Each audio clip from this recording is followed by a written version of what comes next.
Hello, hello, and happy New Year to you. I'm recording this on New Year's Eve. I plan on actually doing like a end of December 2024, ho is you cool type of video, but between the cleaning, trying to get ready for the new year and just other things, I didn't get around to it. So I wanted to just open the year up by talking about some of my personal goals for the new year and reviewing 2024 in my own life for a little bit. You saw the title. The title of this video is 2024 was not my year. So here's what I'm changing for 2025. I think for me, 2024 was just a year that I was expecting to feel like a graduation year a little bit as a person. Those of you who know me know that I follow numerology, and 2024 was my year 8. And everybody kept saying it's going to be a karmic year, a year of karmic reward. People get what's theirs. And that's what I've witnessed with year 8s, month 8s, day 8s, number 8. It's always this time of power and reward. In fact, when I run across a person and I know and I can see they make money on money, I know an 8 got something to do with that. So I'll check. I'll be like, and when was your birthday? So if I know they're in a year 8 or they have a life path 8, anything like that, I'm consistently like, yeah, you're a powerful MF. Like resources, wealth, those kind of things come to you. And I love it for you. But I also love it because everybody gets to experience it. Everybody gets to kind of experience that energy throughout their life. And whenever the number 8 is upon me, month wise, like I said, day wise, whatever, I get excited. And I'm like, oh yes. And I can tell. I can tell when the 8 is in the building. I can tell when that energy is around me. So I was looking forward to a year 8. Like I said, for me, I thought it was going to be a year of reward, of I think finally coming into my own in a lot of ways. I was hoping it would. But at the same time, I felt like I didn't know what I would be rewarded for. I felt off when it came to content creation. Like I didn't know what what my USP was, my unique selling point. And when I say what my USP was, I didn't know what it was in the sense of, is it something that I feel is sustainable and comfortable and reaps the rewards I want to receive? And we're going to talk about that a little more in a minute. When it came to relationships, I started 2024 off in a long distance relationship, and that's over it. It never fully formed into anything. I think because I didn't really know what was going on with my career and didn't really know what was going on here. I turned 40, didn't really know what was going on with that. Like it was a weird year because it felt like a year where everything should finally come together. That's what I thought. But instead, things sort of just stayed suspended. There wasn't any real resolution. Put it to you like this. The last year 8 I had, it was 2015. I was 31 years old, and I had just decided the kind of place I wanted to work as far as education was concerned and the kind of kids I wanted to work with. I wanted to be able to work with kids where I could go in the room and say, hey, this is the project we're going to do. This is the goal. This is what we need to get done. This is the book we're going to read. This is what I need you guys to pull out of it, what I need you to see. Yeah. We're going to do the district testing and all that. But my room is going to be a creative learning lab, and we're going to do this and we're going to take risks, and it's going to be exciting when we come to school and to work every day. And I realized I couldn't do that with the population of kids that I had or in the environment I was in. And so I sat down and I made a list of the places I wanted to work and what I wanted to do. And it started forming into that for me without me really having to push. I made my list, and without me really having to push in any specific direction, I started getting offers to do things. My schedule at the school I was at changed. LA called, and eventually the next year in 2016, I would move and I would start working in Los Angeles as a teacher full-time at a magnet school where people encouraged me every day, hey, push these kids. Let it be a learning lab. Let it be creative. Let's go. And I remember sitting back in 2016 and being like, I wrote all this down in 2015. And now look at it happening. This is great. But that was a year 8, And I think back to this last year and I'm like, okay, a couple things. I see a couple things. But overall, I guess I don't know where any of it's like leading to. So I came into the year super confused, and I left the year kind of like, okay. And I think a lot of that also has to do with the fact that certain things that I would have wanted to experience, I can never experience in life. And so it's kind of like, ooh, like what can really come together? So of course, my whole desire to like have kids, or I'll put it to you like this. I know I can never have the big year when it comes to all that stuff. And I was always hoping for that throughout my life. I've seen a lot of people talk about how when they were, well past the age where they thought anything would happen, all of a sudden they have this big year. I've seen it. I've witnessed it. I witnessed people, being single, don't nothing go down till they're about 37, 38 years old. And then boom, everything happens for them. And I've seen videos like this. Grab my hand. Grab my hand. Now we wait. We wait for that. Now we go. Keep holding my hand. Keep holding my hand. Keep moving. Keep your feet. Why is your hand sleeping? When that woman made that video, I remember seeing it back in 2021, and she was like, yeah, I was 36 years old before anything happened in my life, and everything happened so quickly. And I'd heard stories like that my whole life, and so I was kind of hoping for that. And then, of course, when I was 39, I was told, like, your reproductive system is jacked. You would need so much surgery and so much. That's all right, And then, of course, dating never got easier. I never found the right place, the right demographic. I was never in the right place at the right time. And so a lot of those things that I had hoped for, I guess I was still maybe thinking, well, maybe in a year 8, that's the right energy and it'll come through and it'll happen. And all that happened was me realizing that the scripts never switched. It never changed. I wasn't going to get those things. I wasn't going to have the big year.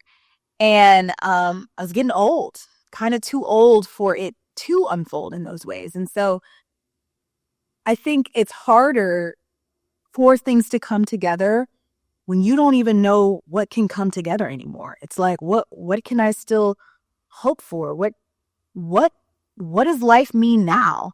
And that's been a big challenge for me, especially in 2024. It was like, you're 40 years old. What are you doing with your career? What's happening in your personal life? It was one thing to sit down and write my list when I was 31 because but now what list do you write? What do you do? How? What does it all coming together look like for you now? Because here's something I really believe. Things can happen, but things happen better and more concisely if you have a clear idea of what you want. And in my life, I've always felt like I have a clear idea of what I wanted, but I've either been told no by circumstance, or I try it and I'm like, well, that was nice, but I'd like to move on now. And so I think as I've gotten older, I've just run into that pattern and that routine so many times that I'm just like, you know what? I don't really know. So I started off 2024 confused. Like, yes, if this was a normal year, like, so for example, if in 2023, I had a great time as a content creator and I had made some really important connections and, whatever, then 2024, I'm expecting those seeds to sow. But that's not what happened. That's not what happened. So 2024, I was like, what am I even doing still posting on the internet? What's going on? And I tried to just put up whatever made sense, right? If in 2023, okay, I met this guy and yeah, he lives kind of long distance, but gosh, we really have a connection. In 2024, let's sow those seeds. Who is he? Well, he's kind of a liar. And like most men who are attracted to you, he's very broke and he's hiding something and you're going to find out what it is. Tale as old as time for your life, baby. He's no different than the others. Sorry. So I started 2024 confused and I ended it just like, hey, at least you didn't lose your mind. I don't know. When it came to my health, I was like, oh, I'm going to lose weight. I'm going to do. And now I realize that as I'm getting older, I pull muscles and stuff at the craziest times. Like I sat down on the couch the other day and I pulled a muscle in my back. I've been limping for days. I injured myself sitting on the couch. This is what it's like to be middle-aged, So I don't know. I think it's easier when you're younger to have a clear idea of how you want things to go because the possibilities are still endless. It's easier when you're in a career where things make sense for you. And so you're like, oh man, I don't know what I might do next year. Maybe this year I was the director of management directors. Next year I could be the executive director of management directors.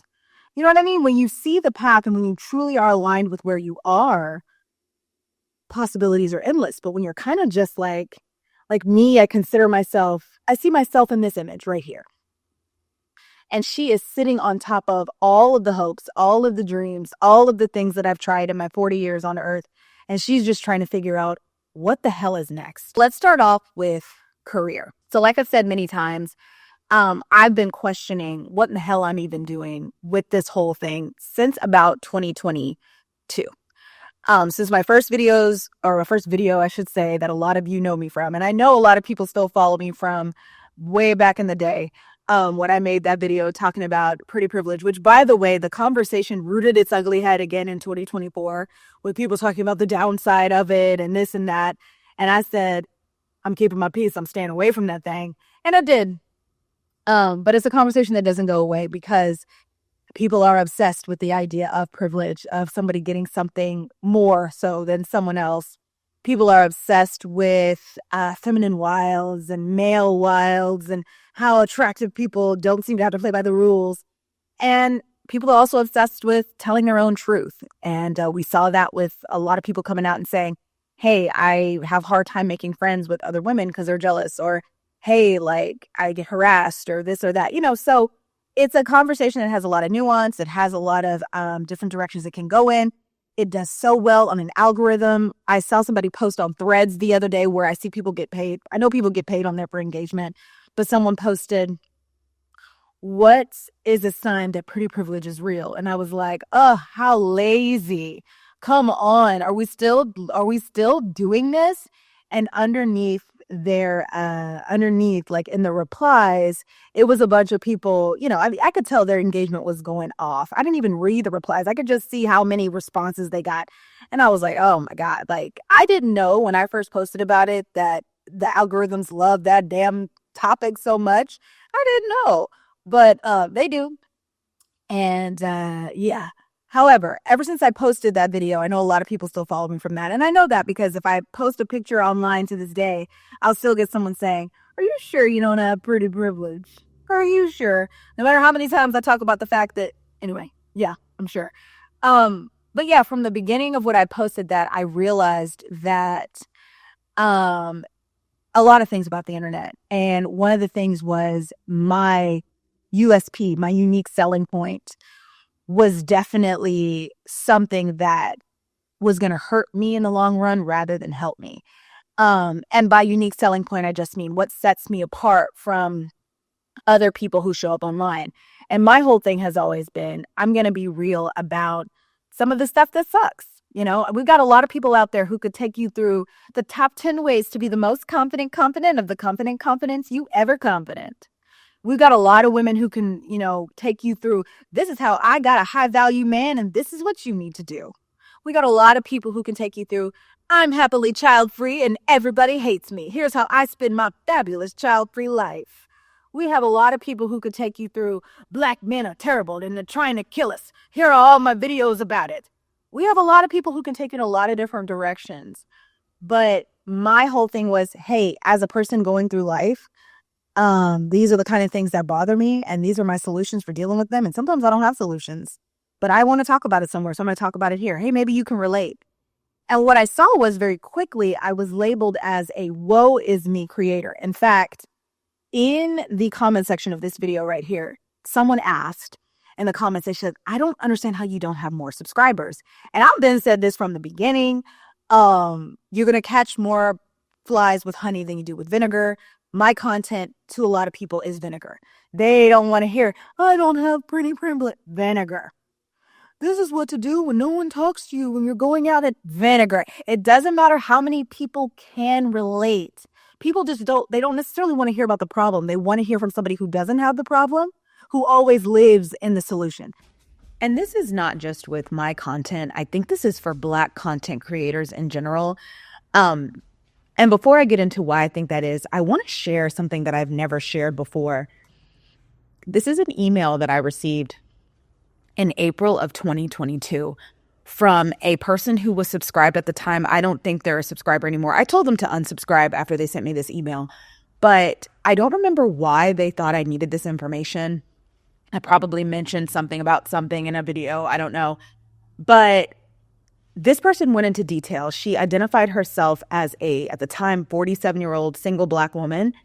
And as you can see here from the top, she talks about how she loved my Pretty Privilege video because she felt like she wasn't being gaslit. She could identify.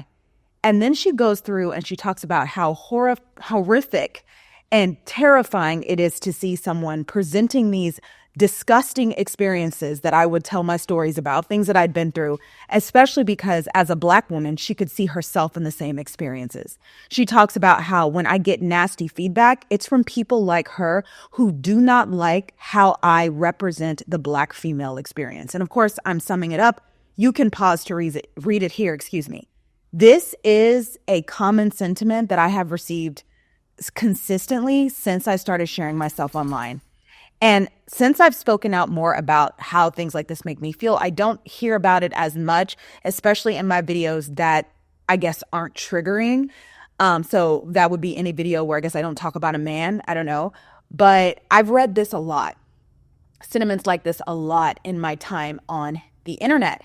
And I think a lot of people think of me as a trauma porn creator, or at least they did when I was pumping out a lot of story times and a lot of personal experiences, which makes me think about the fact that there is in general a lot of negative sentiment for that kind of content from Black creators, whether it is movies that people don't want to watch anymore because they represent the Black experience in a horrific way. Certain types of songs people don't want to hear anymore because it represents Black love in a struggle way. Whatever it is, people tend to react really negatively, Black people specifically, in this case, Black women, because they don't want to see any more of an experience they already know is very real. I've heard about this so much. I stumbled across a video of a Black creator talking about how she combats this in her content. So she is a Black comic writer, and she talks about how she combats the whole anti-Black trauma porn thing. And I'm going to link her video below. I think it's a great example of a Black creator taking feedback about their work and looking at it from the consumer standpoint. Okay, I get it. I see why this would hurt you. She brings up a great example of how she doesn't want to create heroes in her story who lost their parents to a drive-by shooting because that's something that the Black community deals with in a very real way. But instead, maybe the hero in her story doesn't have parents because they got lost in the Himalayas. Well, that is something that allows people to escape. They don't want to hear about, oh, your dating life sucks. They want to hear from somebody who went out, found the man, gets treated like a queen. Ladies, this is how I did it. This is what you can do. That's why Shara 7 blew up, right? Because that's what people want to hear. And yes, it's not everyone's life. And yes, it's not always the truth. But don't nobody want to hear that. A lot of times people click into content because they want to escape, right?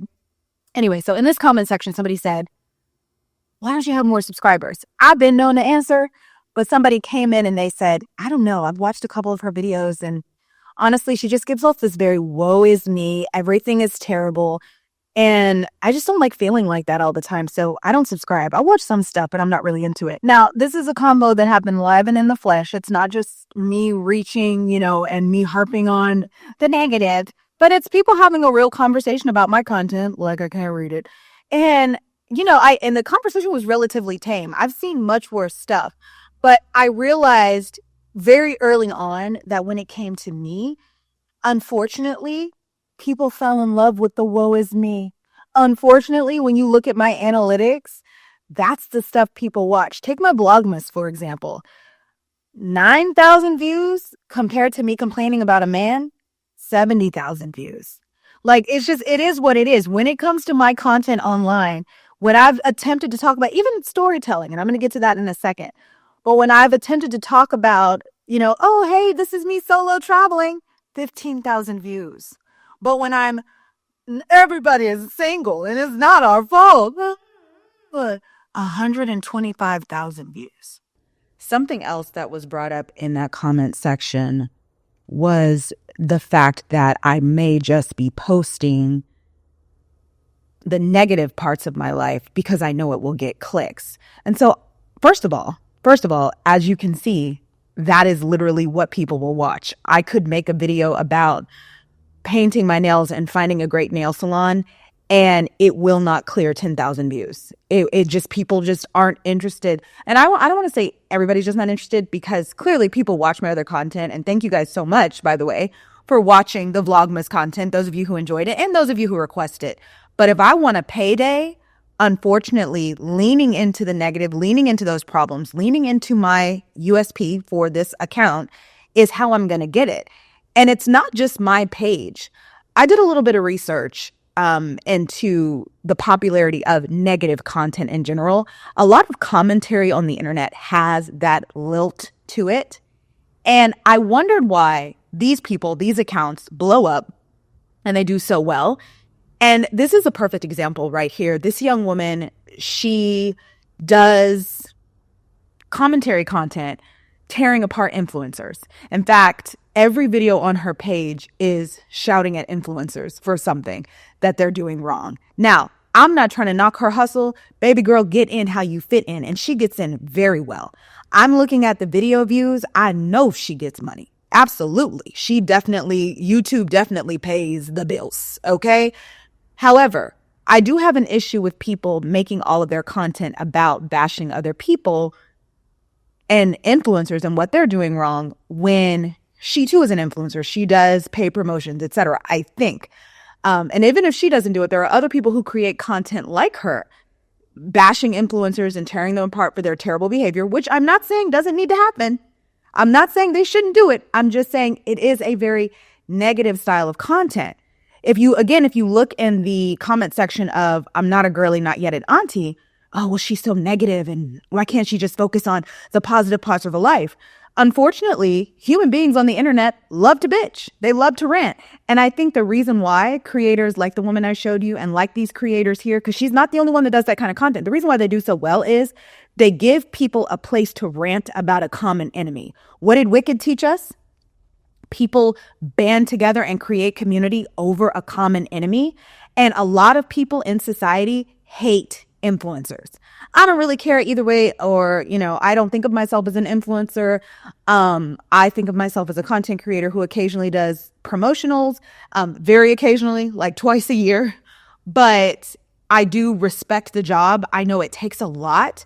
And obviously, if they're doing something wrong, they should be called out.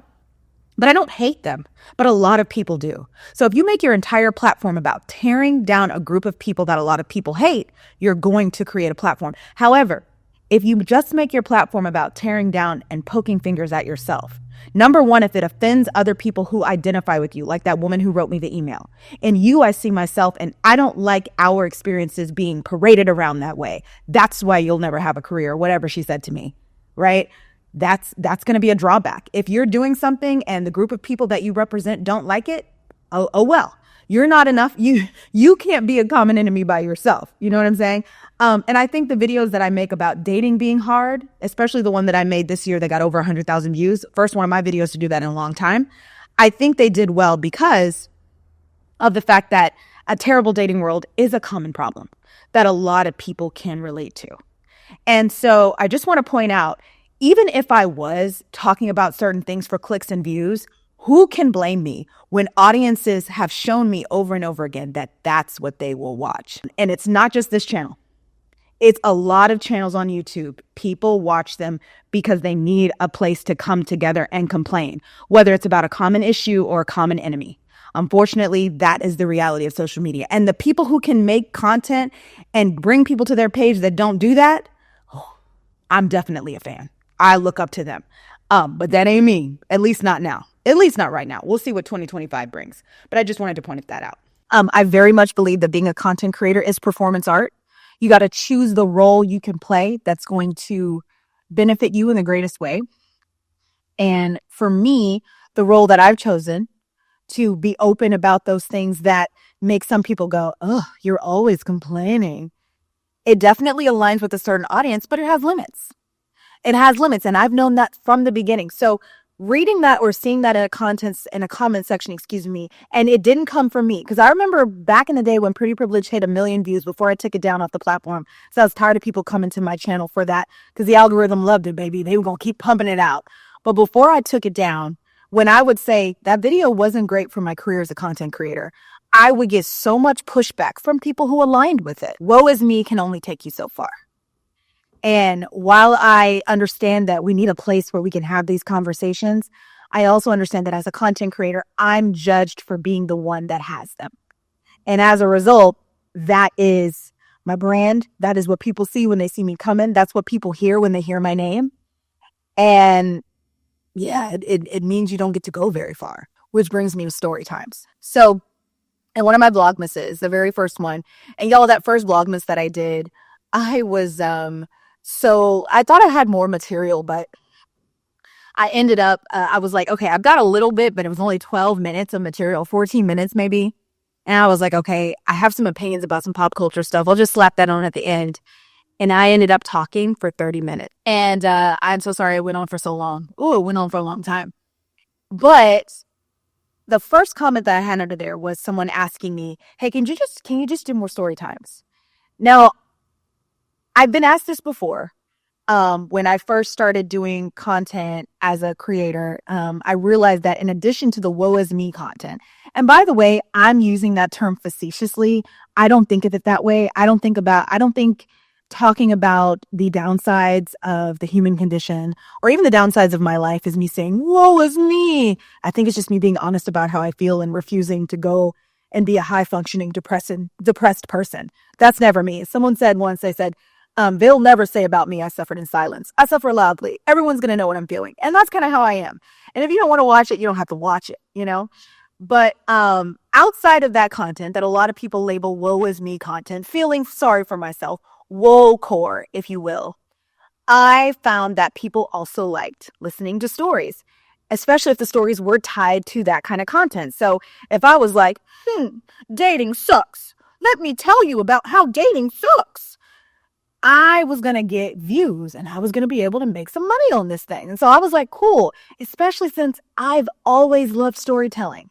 And when I was considering being a writer, actor, producer, really my whole life, I've done stand-up before. I've done improv before where I've told the monologue that people have to go in and do the acting. If you've ever seen an improv show, you know how that goes. I had always planned on writing a memoir about my dumbass romantic life. I've always loved stories and identified with that part of myself. So when I realized that people wanted to watch that stuff on YouTube, I'd missed the Storytime era. I was an adult battling the recession. I didn't watch none of that stuff.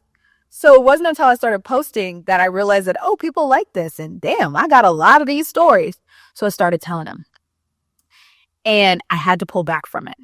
And I had to pull back for a couple reasons. And while I've made this clear on several posts, because it's still a comment that I get, even when I'm trying to do Vlogmas, which is something I told you guys I was doing, even when I post about reality TV, can you just do stories? Even when I say, okay, this is going to be a video review of Boobop Da Bop Boop Da Boop Poop movie, I wish this was a story. So I'm going to break it down into 4 bits. And I might even separate this part out from this video so that nobody asks me again. And I'll just put a link to this the next time someone is like, why don't you just tell stories?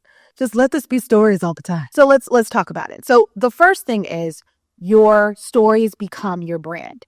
I already talked about how from the beginning, when I saw that the only thing people really responded to me about on this channel, I mean, in high numbers, was when I was,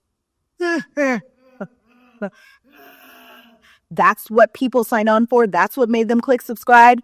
I said, okay, I see I'm being labeled and kind of pigeonholed as a certain type of creator. Maybe I can provide more things and they'll change their mind. No, baby. They're going to remember that first impression. Yup. If they're going to keep coming back and keep reminding you of it no matter what. When I realized that, I said, oh shit, I've created a woe is me brand. Let's see how far this can take me, because I was peeping it from the beginning, how people could get on the internet and how it could cause them to branch out into other parts of the world. So a great example is Demetria L. Lucas. She is somebody I have looked up to since the early 2000s. She used to have a blog called A Belle in Brooklyn. And I remember hearing about her because not gossip magazines, but magazines were writing about her. And at that time, my mom used to get, I don't know if Essence still produces a paper magazine, but my mom used to get Essence as a paper magazine delivered to the house. My mom had an Essence subscription for years. So I think I used to see Demetria's stuff in there. I used to see her online. I didn't read her blog because we were so different. I was a incredibly Christian, conservative, cystic, acne faced black girl with identity issues in a predominantly white institution in Denton, Texas, who hadn't ever even been on a date. And she was talking about being a young black woman dating in Brooklyn. I was like, we ain't got nothing in common, sis. I appreciate your hustle. Also, she put out a full book called Don't Waste Your Pretty. And there were a lot of young black women doing things like that. They were living these lives and they were publishing these memoirs about them. I remember one girl, her first name was Helen or something, and she wrote Bitch is the New Black or something like that. I'll have to look her up. But I was looking at them, and to me, they were like my big sisters of like living your life and writing and talking about it. However, because of what I saw happen with Demetria's life. So she started writing this blog. And from this blog, she got hired as the relationships editor at Essence. And from that, she moved on to being a writer, producer in Hollywood and writer, producer of a lot of different types of things. She has had the biggest, most colorful, most wonderful professional life. I follow her on social media now. Now she just has a podcast and tours the world, but she's always coming back to the United States because she lives abroad now. I think she like moved to Ghana. She's been in Ghana. The girl been traveling all year. She does this hashtag see some world thing on her Instagram, and she hosts trips. Because she's so well traveled. Sometimes people ask me to host a trip and I'm like, I've been to 2 places and I have terrible experiences traveling with people. Somebody is always getting sick. Something wild is always happening. You want me to bring a whole group of folks together for that to happen? And then people get offended if I do a story time about it on the internet? Hell no. I would never host a trip. I would work with the company where someone else was hosting and I was like a featured guest. But myself? No, thank you. No, thank you. So Demetria has this blog. And it gives her all these professional opportunities. And a lot of us millennials, especially us elder millennials, like we saw that happen to a lot of people. They started a blog, they started a YouTube channel, they did something. And because of that, they got offered more. Remember the girls? What were they called? Jessica something and her friend Phoebe, was it? And she did the Black Frasians and they came together and they both had social media or they had blogs or something. And they came together and they did like a comedy special for HBO and they 2 broke queens. Is that what we're talking about? I gotta look it up. Y'all, there were so many. And so I knew what was possible if I got on social media and started building a brand. And I wanted it to be around being funny, being this, being that. But instead, I started in my late 30s after this had gone wrong, that had gone wrong, that had gone wrong. And Woe Is Me Core was born. And a Woe Is Me creator doesn't get invited to be a relationships editor. And I said this a few years ago, and someone called me, I believe their words were, they called me a fucking catastrophist. So I actually have a story to back up what I'm saying. A couple years ago, in 2022, actually, after a big year, 2021 was honestly a huge year for me online. I had a year like it since. But I was reached out to by a TV show that was a Snapchat show. They also posted a lot of clips over on to TikTok, and it was called Swipe Talk. I say was because I don't think they still produce episodes, but they reached out to me and they said, oh my God, girl, we love your content. You are so funny. We love the things you talk about. Can you please be a guest on the show? We love like your experiences and stuff. Please come on. And I was like, oh my God, this is it. This is it. This is it. And so I looked him up and I was most excited about the fact that I was going to finally, let's see, if they had actually followed through at 38 years old, I was going to finally have an IMDb credit. After years of wondering, how do I get in? How do I go from being who I am to fulfilling my destiny and being involved in the TV and film world? How do I take my place next to the Jessicas and the Phoebes and the Chriselles and the Kid Furies and the Francesca Ramseys and how do I get there? This is a step. This is a way. This is cool. So I went in and I did an interview with the girls, and we did a Zoom interview, and it was really fun. We had a great conversation. At one point, they asked me if I could guess their zodiac signs, and I did, because all astrology is observational anthropology. That's all it is. Observational sociology, whatever. But once you know the characteristics of each sign, I literally can look at someone and be like, "You were born in the summer, early June, the week of the 11th," and the person will literally say to me, "My birthday is June 14th." Like, that's all it is. That's what people try and make it into this evil thing. And I guess, it depends on how somebody want to use it. And we have seen people misuse it. But for me, it's just observational. I just learn about people. It helps me understand relationships. That's it. Anyway, so I guessed their zodiac signs correctly. And we had a great conversation. We got off the phone. The casting manager, she reached out to me afterwards and she was like, "Girl, it went so well. We can't wait to have you on, but we're not having any people on for February." Now, this was back in the beginning of January. I think we talked January 11th or something like that. So she was like, "Just wait. We're going to be reaching out in March, and we're so excited to have you on." So I was like, wow. And that really lines up with like my life, me and my numerology. I was like, okay, I'm going to turn a new age, new opportunities. Yes. February of 2022, I decided to tell the internet about a man that I met who I thought might be the love of my life. If you know, you know. If you were there, you were there.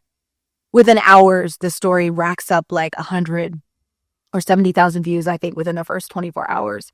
And back then, in order for me to survive with my mental health, I had to, on certain stories, like dating story times and stuff, and I'm still really the same way, but especially at that point, I would not read the comments.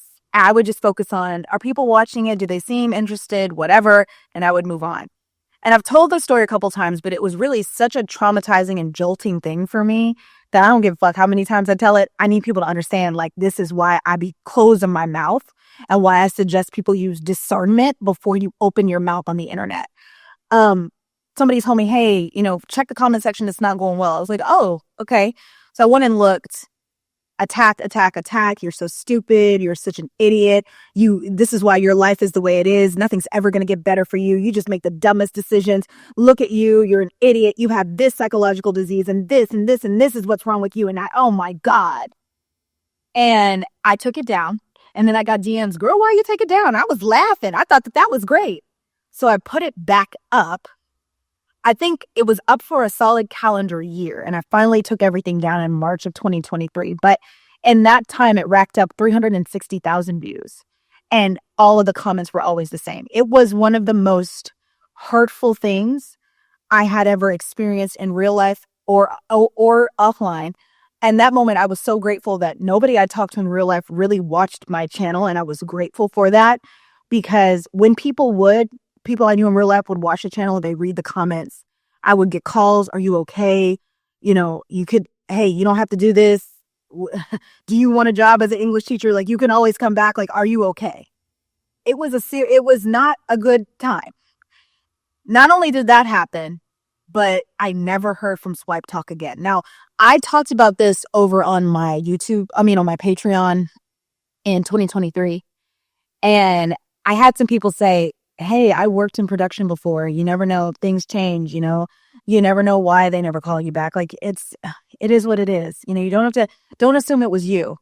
I wouldn't assume it was me if sharing that story hadn't been so different than the other ones.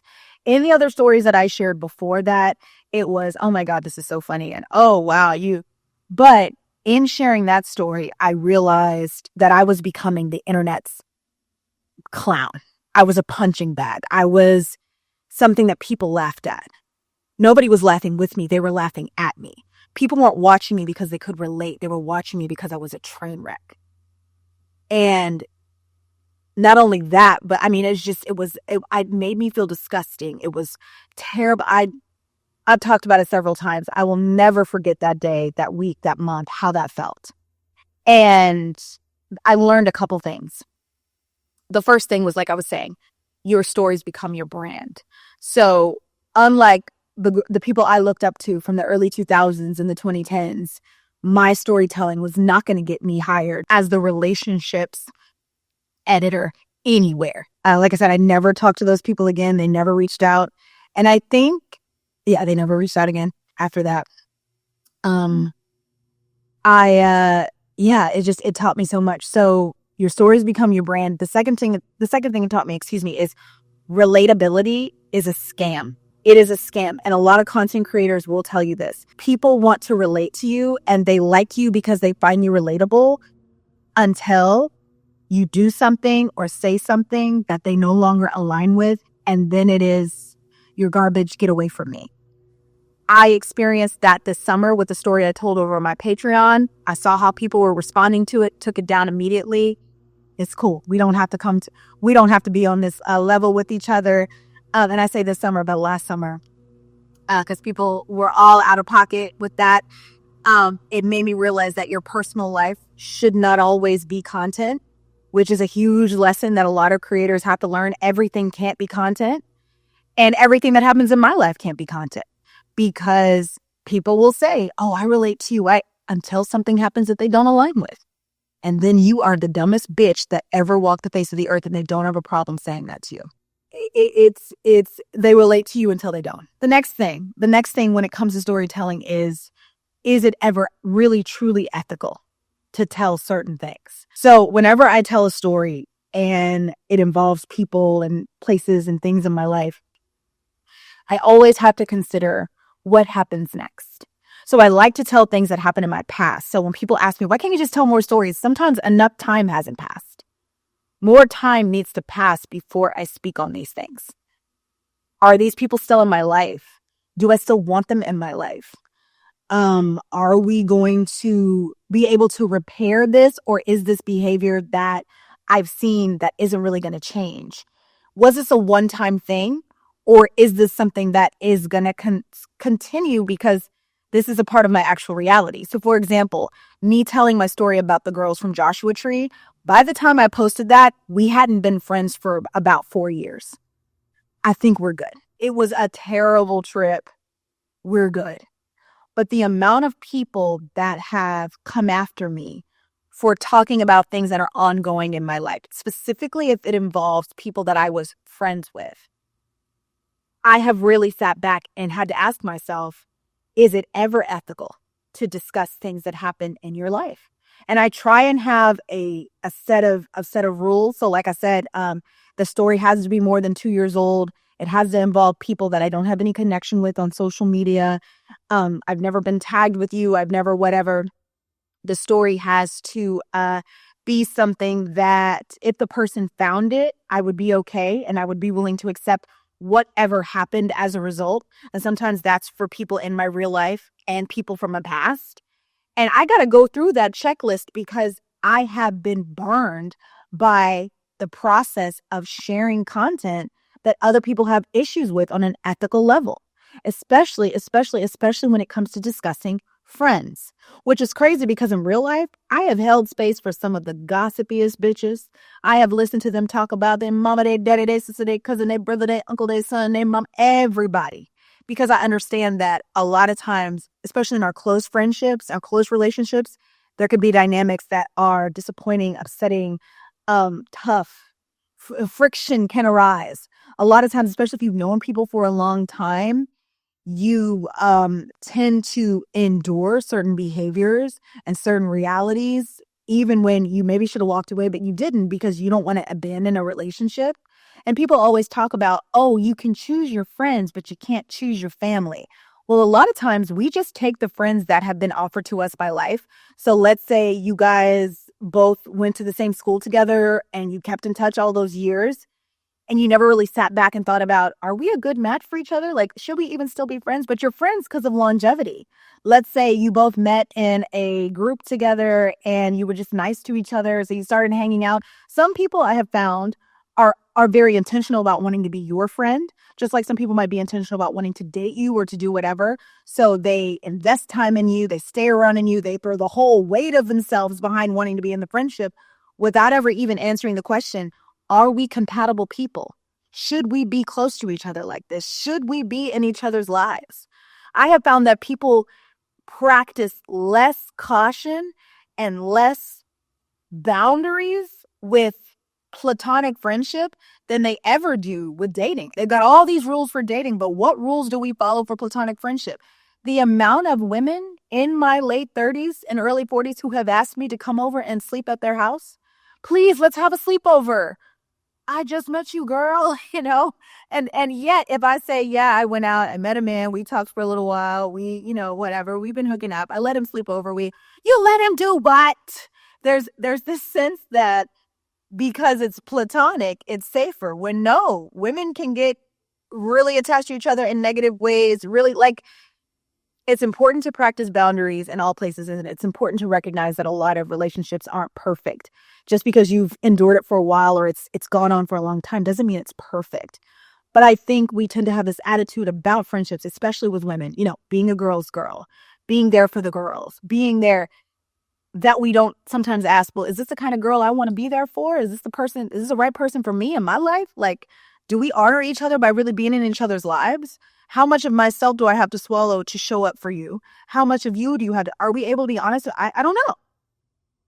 And so I've explored these themes a lot in my storytelling, but a lot of people have an issue with that, including the people that were in the story. And then it comes down to, are you exposing these people? People will go out and try and find who you're talking about. And they will not be satisfied until they've exposed everything. The amount of evidence, like the amount of puzzle putting together and contemplating and whatever fixation on the who, what, when, where in my stories when I've told them that I find out about after the fact is astounding. I've had to go through and unfriend people from my social media. Maybe we met one night while I was out and the night was really interesting. And so we became friends. But then I decided to tell a story about it because we don't really keep in contact. I have found that people will go through my following, take that person's social media profile and post it somewhere. This is who she was talking about. And you can tell because it's got what? I don't give consent to that. They don't give consent to that. And so it's like, when you tell a story, it's like, okay, well, you can tell your truth. There's no harm done, no face, no case, no harm, no foul. But that is harm. That is foul. When people will go and find the face and post it and, I can never go back to who I was whenever I first started talking on the internet. I'm always going to be aware that telling stories, giving these vulnerable accounts. And also, let's talk about this. Like I said earlier, y'all don't be liking all the stories. You only like the ones where a man was mean. Because if I talk about my childhood, 17,000 views. If I talk about how I saw myself in a character on a popular TV show, 20,000 views. If I talk about a man being wrong to me, 70,000, 100,000. I know what the people want to watch. So even if I have other stories, what's going to be worth it for me as a creator? Because if you try and do this job to make actual money at it, you want to make content that's going to make you some money. So it always puts me in such a wild space. And after being burned the way that I was burned, and knowing that by leaning into that and leaning into that niche, I'm not really doing myself any favors on the other side. I understand you might enjoy it, but I'm the one who has to live in the reality of creating it. And what I really wish is that those of you out there who are like, oh, we really like your storytelling. I wish you were development execs. I wish you worked at a media company. It's just not always a productive experience for me. So I'll only share the stories when I have them and when they pass my test of safety share. And I'm so happy you enjoy them. I just wish this was a different world. And I agree with you all that storytelling is important and that people need to put themselves out there and tell their stories. That way we don't feel less alone. I just can't be the poster woman for it. At 41 years old, I'm officially too damn old for that. And we need new blood. So if you're out there and you have stories and you think that they'd be funny and you think they'd be relatable and you have a YouTube channel, drop it in the comments. Let people know you're out there. They want this content. I'm sorry that there's not enough stories for you, but I hope you understand now why that is. I'm going to post this as a separate part of this video because people keep asking, and I'm just never going to change. I will never go back to who I was. I've eaten the apple in the garden. I have seen that I am naked. I have put on clothes. It will never change. I do feel that there are people out there who won't have the experience I had, and I welcome their time online. We'll see how it goes for them because this is how it went for me, and it was not good. Okay, I've now been talking for 45 minutes or so about what I wanted to fix when it came to my career. Let's talk about love. So obviously, in my 40th year of life, I had the most ridiculous situation possible. I've never experienced anything like that in my life. Like, we clocked in to stress each other out every day for a year. It was crazy. I'm not going to go into too much detail about that because I'm not looking for unsolicited ass advice about it. I only shared it because it's one of those stories that I was like, yeah, people will watch it. And I think it's I do think it's a story of ultimately of self-respect because I had never felt that for another person before. I never had that experience with anyone before.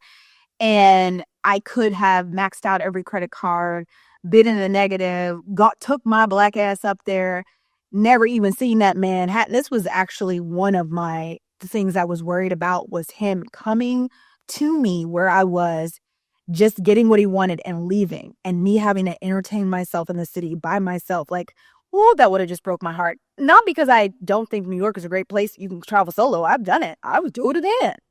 But because that's not what I was going up there for. I was going up there to spend time with someone that I had romantic feelings for. So the fact that he was just trying to turn it into, it still makes me upset.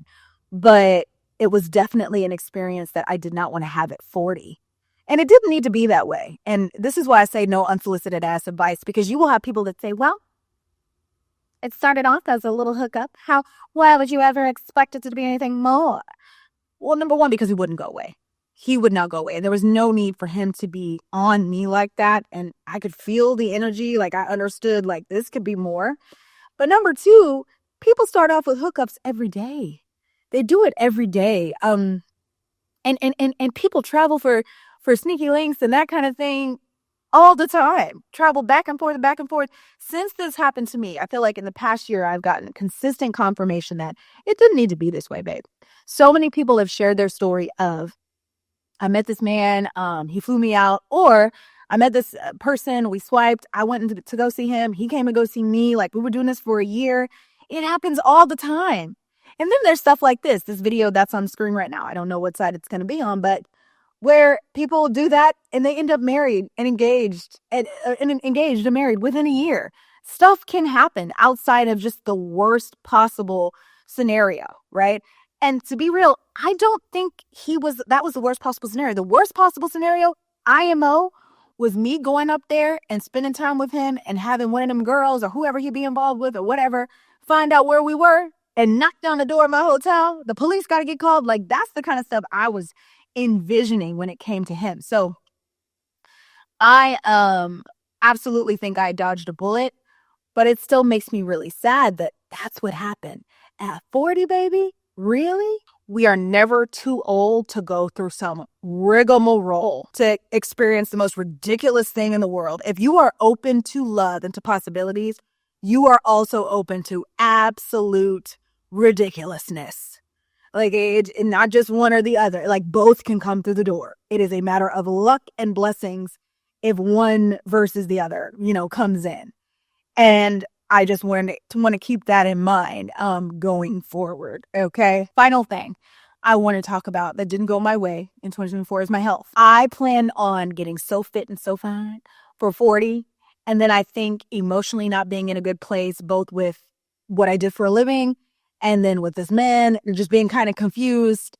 Also, I turned 40 so early in the year. It's like, damn, give me some time.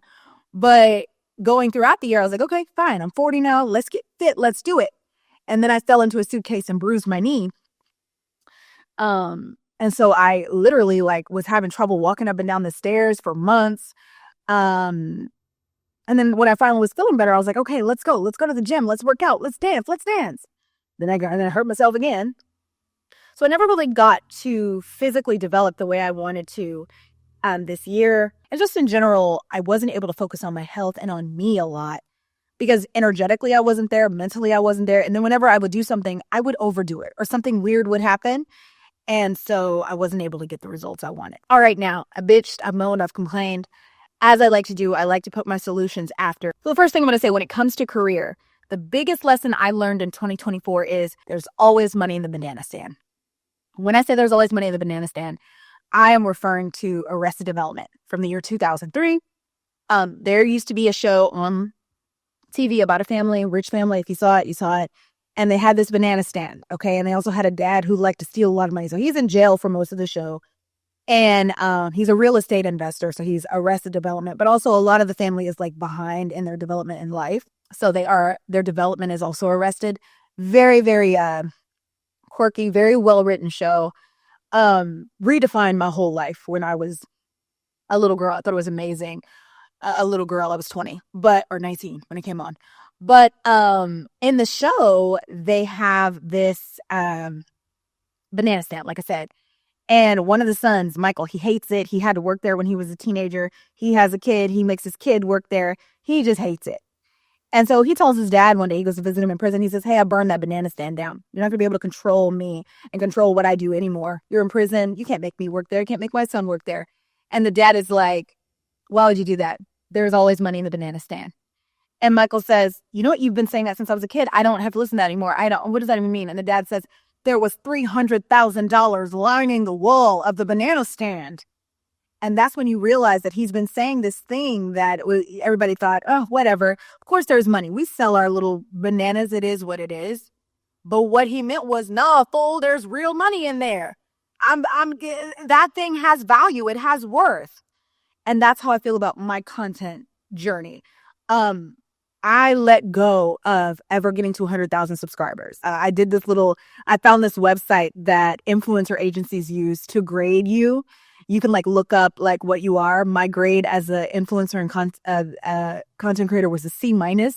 And it said that based on my growth, I should have 100,000 subscribers in the year 2035 when I'm 50. Yeah. So I didn't give up on that. I've given up on, like I said, any opportunities coming out of my brand of Wocore. That is not how you get hired to do shit. And I've seen other creators. I've seen what they do. Even in this TikTok era, I have seen the girlies and the guys who get lifted up and offered and platformed and get sent other places and don't none of them do or talk about the things that I talk about. So message received. I got it. I think I mentioned before that I've even messaged YouTube and been like, hey, you guys have the Creator Collective. How does one get involved in that? Because I'll see people post about it online. Went to this event, went to this. They do a lot of stuff in Austin. They let that DM, it don't even say read. It's been left on sent for almost a full calendar year. So I can't even go to nothing YouTube does. So I really had to let go of the pedestal that I was putting content creation on. For a long time, I got to just stay focused and I got to make sure I upload and I got to make sure, girl, do what you can do. Do 4 videos a month. That's it. That's what a lot of people do. That's it. Do 2 videos, one every 2 weeks. If people watch, they watch. But develop your life offline. That is my biggest hope for myself. Get into another job. Now, what's hard is, like I said, this is me when it comes to my hopes and dreams and all the things I've attempted in life. For me to find another career, what I was hoping was something would come around that I felt spiritually aligned to do and called to. And this was the last thing that felt that way for me. Nothing like that has come up, but I do feel spiritually called to having a bank account with an amount of money I know I'm going to be receiving every single month. That's what's very frustrating about this job. You never know. No matter what you post, it's always it's like doing door-to-door sales. It's like working at, you just never know. So, I'm looking forward to that. I don't know what it'll be. I've been talking about it for years, but to be honest with you, I was waiting on getting to a certain point with my income before I was like, okay, baby, you got to go back. Also, let's go to health. I need a good health benefits, good plan. I'm about to head into menopause. I need to make sure I'm with the doctor who'll give me that good hormone treatment, who'll give me, I don't want to burn alive out here. Okay. So I need that. So I'm looking forward to going back. And yes, it means I'll have a boss again, whatever. But you know what? Sometimes I don't need to be my own boss. Just being real with you. Sometimes I don't need to do that. Okay. So I'm looking forward to having a boss. I'm looking forward to maybe having a boss that actually responds to my emails. You know, when you work for YouTube, I guess YouTube is your boss, but they don't even tell me where they had their secret little creator meetings. So whatever. So it'd be nice to have a boss and have a workplace again where people are like, hey, we're having this meeting here. Hey, we're doing this, we're doing that. I initially got into content creation because I wanted to go to influencer events, or that was something that was exciting to me. Go to influencer events, go to conventions, you know, where people are like, hey, we're creators, we're a part of this thing. But again, when you do my brand, you don't necessarily get invited to do things like that. So it'll be nice to be involved with something where maybe, hey, maybe I'll travel for work. I always wanted to do that. Never got to really do that as a teacher. Maybe my next career, I'll get to do something like that. It'll be nice to go into something where my travel is paid. That is something that I've written down. I've written a list once again where my travel is paid and I do it for work. My dad is almost 70 years old and he travels for his little part-time job he has. So, you know, if I can maybe work out something like my 70-year-old dad, that would be great. When it comes to love, like I said, what I realized was that for me, age ain't nothing but a number. I can experience ridiculous things at any age, at any time. Now that I can no longer have children, my level of resilience, or not, I shouldn't say resilience, but my level of acceptance for nonsense is extremely low. Back when I could still have babies, I was like, okay, well, you know, I went through this thing, but let's go. I mean, I would take a licking and keep on ticking. I would have a bad experience, jump right back on the apps. I needed to meet as many people. I needed to meet the right person. I need to do it because I wanted to be a mom.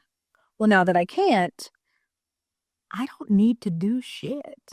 I don't need to do anything. I don't ever need. Now, I know I came on here a couple weeks ago and I was like, I want a sexy Christmas. Yeah, but you know what? Christmas is over. Okay, now we're in the rest of the year. And now we're in a new year. And just to be real with you, I'm just very honest with myself. I'm 40 years old. I don't really go out. One of my worst fears, because this was happening in my 30s, is you meet someone and he asks you how old you are. And he's like, what, 25, 26? Now, I don't know what they would say now, but that's definitely what they said when I was 34, 35. And I'd be like, I'm 35. You're 35. It'd be like that one scene with Kevin Hart and Don Cheadle where Don is like, is he me? You know, I'm 56 years old. And Kevin Hart is like, damn. That's what it's like going out and being out in clubs and stuff like that when you're over a certain age. And I'm always aware of that. So as far as like meeting people out and about in that way, I'm not super excited about it. And then it comes to like, I saw this conversation happening a little while ago. People were talking about, you know, meeting people at like church and stuff. And I was always really turned off to that because it always seems so competitive and so performative. Like the church knows y'all are together, so you guys got to do. And I remember being in college and leaders from the little church group that I was a part of, they would be dating every once in a while. And oh my God, if they found out that they'd had sex or they'd held hands or they did whatever, they made them come in front of the group and be like, we sinned, we had sex. And then they had to break up and everybody was assigned to be their accountability partner. Make sure they don't get close to each other. It just felt like you couldn't have a private relationship if it was in the church. It was everybody's relationship. And then it felt like the same dynamics and politics that apply to relationships outside of the church applied inside of the church. So the prettiest girls, the most charismatic men, like it felt like a competition, but now you have to be extremely holy, holy, holy as well. I didn't like that. If you've met your person in the church, congratulations. But the biggest thing for me is knowing that I am now at an age where I don't need to do anything when it comes to relationships because it's not a necessity for my life anymore. And everybody might not feel that way, especially if you're a person who's like, well, I never wanted kids. I just want a man. I, at this point in my life, would not even know what to do with a man full time because I've never had one like that. So there are things that I do on the day to day, like talk to myself really loudly. If I ever have garlic, those garlic farts are woo. Hello, I need to be alone. Talk to my dogs. Where are they going to sleep? Yeah, that's right. The dogs sleep in the bed sometimes. My baby gets scared, the little baby, and they sleep in their own beds. But what if I'm washing their sheets? It varies. Okay. It varies. But I just do so much stuff as a single person. I don't even know what to do with him. And I've mentioned it before, but what are we even building towards in our 40s? You've already had a life, most likely. You already got kids. Do I want to be a stepmama? I don't know. I've said before that I wouldn't mind, but would I really not mind? Do I really want to get into all that? At my age, how old the kids gonna be? Can I even have any input? I don't know. I don't know. I don't know. I don't know. And if somebody comes in, I don't know how he would. I really don't. Um, I don't even know if I would allow him because I had told someone this the other day. I was like, if another man came into my life and acted up, he might put me in a state of permanent and complete psychosis. I can't deal with nonsense anymore. And hear me on this. Hear me on this. I used to be the kind of woman that was like, if you'll just get this part, I'll get this. I'm your partner here to help you. I'm not partnering for shit. You get it all. You pay for everything, down to the last drop. Never again. Never again. I'm not doing anything. What do you bring to the table? Me. The way I figure it is, I'm nonstop entertainment, even when I have garlic farts. So you're basically paying for access to an entertainment show. I would charge $150 a ticket. What's 150 times 24? A number. We'll never know what it is. Times 7. Another number. Times 365. Oh wait, what? Listen, we don't have to do math. The point is this. I am no longer Captain Help-a-Ho. I'm here. I'll cover this. I'm not covering the. Mm, mm. Now, again, it's not very likely I'll even meet anyone, but if I do, mm, it's not going to be a goal of mine. My goals for the next year are get into a place where I make a solid income, where I can really just create content because it's stuff I like to put out and it's not stuff that I need to make. So I feel any kind of pressure when I see a comment like, why can't you just make more stories? I'm not angered by it because I'm like, oh, that's what that person wants to watch. That's fine. I don't have the stories. It's cool. But you know what I do have? I have a growing 401k. I have a job that helps me actually accomplish my real fiscal goals. And I have continuity in my real life. And so that's what matters to me. If you don't like my channel, you can unsubscribe. I'm just going to do the best I can for me because this is no longer a place where I'm like, oh, I have to do what the audience wants. I have to listen. What the audience wants didn't get me to where I wanted to be. I hope that makes sense. I'm not saying I don't care. I'm not saying your input's not important. What I'm saying is being me did not get me to where I thought it would, or being me in this way. I also want to look into going back to my comedy roots. That's what everybody thought I would do whenever I started a YouTube channel. They were like, you're going to do skits and you're going to do this, and you're going to do that. And instead I was like, no, bitch, I'm going to cry online. But I think I'm going to get back into that. Whenever I meet people, they're always like, do you do shows anywhere? Like, I would pay to come see you. Do you do shows? Maybe so. Maybe I will. But definitely getting into a more like solid way of making money so that the internet becomes fun for me again. And feeling like I had to overexpose myself and share everything in my personal life in order to make a dollar definitely did not make it fun. And also it encumbered me when it came to my real life because people would ask me what I did and I'd be like, got a social media, social channel, social media. I do now. I'll tell people I have a YouTube channel and they'll say, what do you talk about? And I'll be like, I talk about being a woman. I don't know what the hell I say, but I want to be able to say, hey, what do you do for a living? Oh, I do a little bit of social media, but my main job is I do blah, blah, blah. And hey, this is what I do, blah, blah, blah. Like I want to go back to feeling proud of myself every day instead of the shame that I felt for the last few years trying to make fetch happen. This is all fetch for me. And that is a reference to Mean Girls, but trying to make my particular brand, my particular talent work in the world of social media. It doesn't work. It's gotten me a couple subscribers. I've been able to do a little bit, but it definitely has felt like pushing a rock up a hill. And I am ready for a life that just moves a little bit more, that flows a little bit more freely. And I'm ready to, when it is my time to reap reward, to understand that I've earned it and this is what I've done, and I am exactly the type of person who would reap a reward in this place. Does that make sense? Like whenever I was teaching and people were like, "Oh, well, we want you for this or we want you for this opportunity," it made sense because I was like, "Well, yeah, I'd be the one for that kind of thing." But in social media, there's not a single opportunity that I can think about that would make sense if somebody wanted me for that because of how my experience has gone. So I'd like to get into some kind of line of work where if people are looking around for somebody to promote, somebody to platform, whatever, it's like, well, yeah, you've been setting records, you've been trailblazing, you've just been doing a good job, and we want to recognize you. I miss that. And I feel like I traded being able to be free and not have a schedule and do things on my time for belonging. And I think in 2025, I want to belong again. All right, this video was long, but I had a lot to say. Do you have any goals for yourself this year? How are you planning on going forward with your career? Do you have romantic goals? I don't. I want them all to leave me alone. Don't ever talk to me again. Because that's me. That's my life. What are your goals? Please feel free to share in the comments below. And as always, thank you for watching. You are so important to me because you don't have to be here and you chose to be here. And if you made it to the end of this video, I just want you to know how much I do appreciate you. All right. Have a good year.